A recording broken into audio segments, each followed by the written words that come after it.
Khatauli seat पर रालोद प्रत्याशी मदन भैया जीते। 22,165 वोटों से दर्ज की जीत भाजपा की राजकुमारी सैनी को हराया। मुजफ्फरनगर की खतौली विधानसभा उपचुनाव में रालोद प्रत्याशी मदन भैया पहले राउंड से बढ़त बनाए हुए हैं। खतौली विधानसभा उपचुनाव में मतगणना लगभग पूरी हो चुकी है। रालोद प्रत्याशी मदन भैया को 97,071 वोट मिले हैं। उन्होंने भाजपा की राजकुमारी सैनी को 22,165 मतों से हराया है। यहां 27 राउंड की मतगणना के लिए 13 टेबल लगाई गई है। खतौली सीट के लिए हुए उपचुनाव में 14 प्रत्याशी किस्मत आजमा रही हैं, जबकि भाजपा की राजकुमारी सैनी और रालोद से मदन भैया मुख्य मुकाबले में माने जा रही हैं। मतगणना स्थल पर भारी सुरक्षा बंदोबस्त किए गए हैं। 1000 पुलिसकर्मियों और कई थाना प्रभारियों को मतगणना स्थल पर ड्यूटी पर लगाया गया। इनके अलावा पैरामिलिट्री फोर्स और पीएसी बल भी सुरक्षा को लगाया गया। वोटिंग कम हुई, इसका असर दिखेगा। 5 दिसंबर को 171 मतदान केंद्रों के 369 बूथों पर मतदाताओं ने अपने मताधिकार का प्रयोग किया था। इस बार गत 2022 के मुख्य चुनाव के मुकाबले मतदान प्रतिशत काफी कम रहा, जिसके बाद प्रत्याशियों की हार जीत को लेकर कई अलग अलग कयास लगाए गए। गुरुवार को सुबह 8 बजे से मतगणना प्रारंभ हो चुकी है। दोपहर 1 बजे तक उपचुनाव की तस्वीर साफ होने की उम्मीद है। इन्होंने लड़ा खतौली उपचुनाव। इस बार खतौली विधानसभा सीट से भाजपा के ने निवर्तमान विधायक विक्रम सैनी की पत्नी राजकुमारी सैनी और रालोद गठबंधन ने 4 बार के विधायक मदन भैया को प्रत्याशी बनाया था, जबकि भागीदारी पार्टी से रमेश और प्रदीप कुमार, सुरेश वकार अजहर, प्रमोद आर्य, संजीव कुमार, निर्मल सिंह, यूसुफ, संतोष और सुदेश यथा यजपाल राठी निर्दलीय ही मैदान में उतरे थे। मुजफ्फरनगर से इंडिया प्लस न्यूज के लिए संवाददाता तनवीर मलिक की रिपोर्ट। खतौली में ऐतिहासिक जीत हुई है, क्या करें? देखिए, खतौली की जनता को बहुत बहुत बधाई है।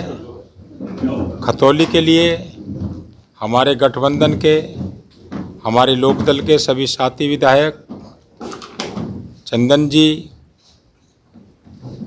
परसन मलिक जी, हरजी, अनिल जी, मतलब हमारे सभी 6 के राजपाल बालियान जी और समाजवादी पार्टी के हमारे सभी प्रमोद त्यागी जी के नेतृत्व में और हरेंद्र मलिक जी के नेतृत्व में एवं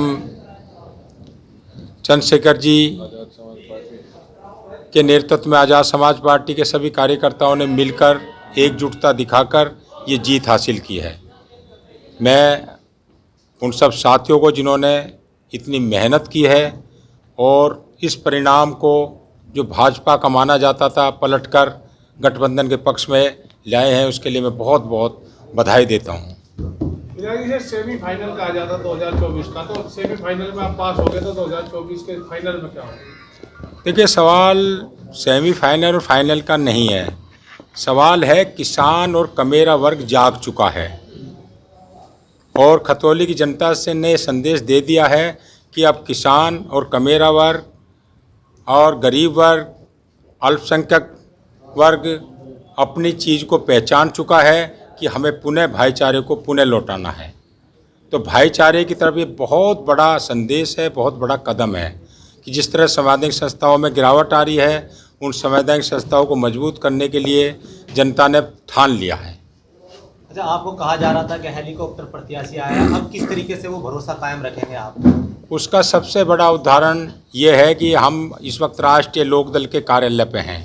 हमें पुलिस ज़बरदस्ती ले गई थी कि ये यहाँ पर मतलब जो है जुलूस की इजाज़त नहीं, हम जुलूस नहीं निकालना चाहते, हम भी जो है कानून का पालन करें, लेकिन हमने तय कर लिया और विशेष तौर से हम और चंदन जी अड़ गए हमने कि लोकदल के कार्यालय पे जरूर जाएंगे। अगर हम बाहरी होते तो बाहर से बाहर उठ जाते।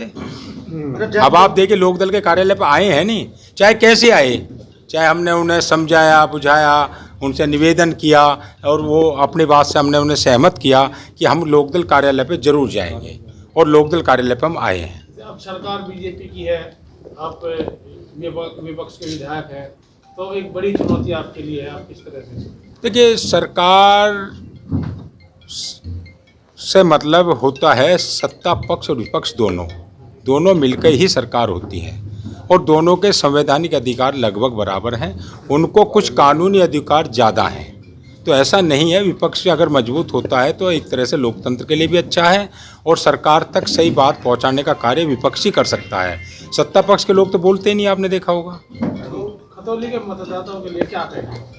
खतौली के मतदाताओं के लिए तो सबसे बड़ा संदेश हमारे लिए यही है, खतौली ने वो कर दिखाया जो हिंदुस्तान चाहता है, जो उत्तर प्रदेश चाहता है।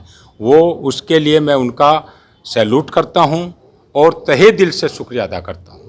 आपको बाहुबली बताया गया, बाहरी बताया गया, वो आपने सब आज कहा भी कि आप 2024 में उसका जवाब देंगे। वो देखिए, हमने क्या अनाप शनाप से समय पे पे हमने 2000 समय पे जवाब देंगे। जिंदाबाद राष्ट्रीय लोकदल, जिंदाबाद जय चौधरी, जिंदाबाद जय चौधरी। समय पे हमने कहा और समय 2024 में ही आएगा। देखिए, अब यहाँ कोई वैसी लड़ाई तो है नहीं। हम लोग तो हमारी पार्टी, हमारा गठबंधन, हमारी राष्ट्रीय लोकदल मुद्दों की लड़ाई लड़ते हैं और समय पे लड़ते हैं। जब समय 2024 आना। इंडिया प्लस न्यूज, सिर्फ वही जो सही।